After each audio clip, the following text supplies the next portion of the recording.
Hello everyone. আজি লৈ আহিছো গ্ৰেড 3, গ্ৰেড 4 আৰু অন্যান্য কম্পিটিটিভ এক্সামৰ কাৰণে ভাৰতীয় ইতিহাসৰ পৰা কিছুমান প্ৰশ্ন। বংগ বিভাজন কেতিয়া হৈছিল? ইয়াৰ সঠিক উত্তৰ হ'ল 1905 চনত। 1905 চনত বংগ বিভাজন হৈছিল। ইয়াৰ পৰৱৰ্তী প্ৰশ্ন, বংগ বিভাজন কোনে কৰিছিল? কোনজন গভৰ্ণৰৰ দিনত বংগ বিভাজন হৈছিল? বংগ বিভাজন কোনে কৰিছিল?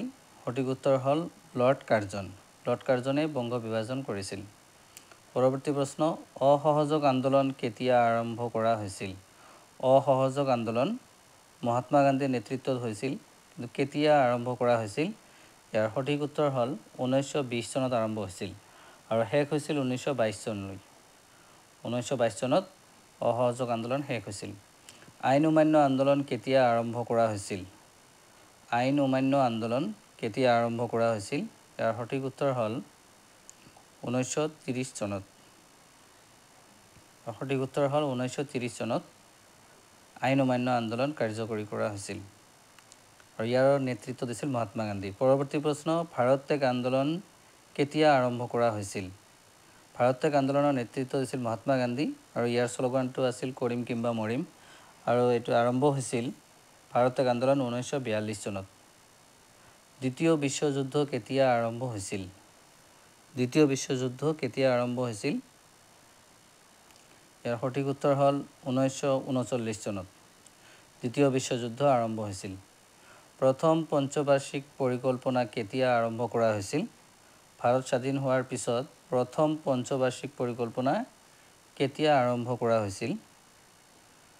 সঠিক উত্তৰ হ'ল 1951 চনত আৰু এইটো চলিছিল 1956 চনলৈকে। 5 বছৰ পঞ্চবাৰ্ষিক পৰিকল্পনা আছিল। আহোমৰ শেষ ৰাজধানী ক'ত আছিল? যোৰহাট। আহোমসকল 1226 চনত অসমত আহিছিল। আহোমসকল কেতিয়া আহিছিল? 1226 চনত। আৰু আহোমৰ ৰাজত্ব 1824 চনলৈকে চলিছিল, ইয়াণ্ডাবু সন্ধিৰ পিছলৈকে। নীতি আয়োগৰ অধ্যক্ষ কোন? প্ৰধানমন্ত্ৰী। আৰু নীতি আয়োগ গঠন হৈছিল 2015 চনৰ 1 জানুৱাৰীত কাৰ্যকৰী কৰা হৈছিল নীতি আয়োগ। নীতি আয়োগৰ অধ্যক্ষ হ'ল প্ৰধানমন্ত্ৰী, অৰ্থাৎ বৰ্তমান নৰেন্দ্ৰ দামোদৰ দাস মোদী। পৰৱৰ্তী প্ৰশ্ন, ৰাজ্যসভাৰ অধ্যক্ষ কোন? উপ-ৰাষ্ট্ৰপতি। ভাৰতৰ উপ-ৰাষ্ট্ৰপতি ৰাজ্যসভাৰ অধ্যক্ষ। পৰৱৰ্তী প্ৰশ্ন, ভাৰতৰ ৰাষ্ট্ৰপতিক কোনে শপত বাক্য পাঠ কৰায়? মুখ্য ন্যায়াধীশে।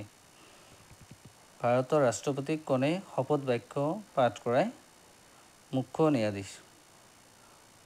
সুপ্ৰিম কোৰ্টৰ মুখ্য ন্যায়াধীশ। যদি ভিডিঅ'টো ভাল লাগে তেনেহ'লে চেনেলটো ছাবস্ক্ৰাইব কৰিব আৰু যিমান পাৰে শ্বেয়াৰ কৰিব।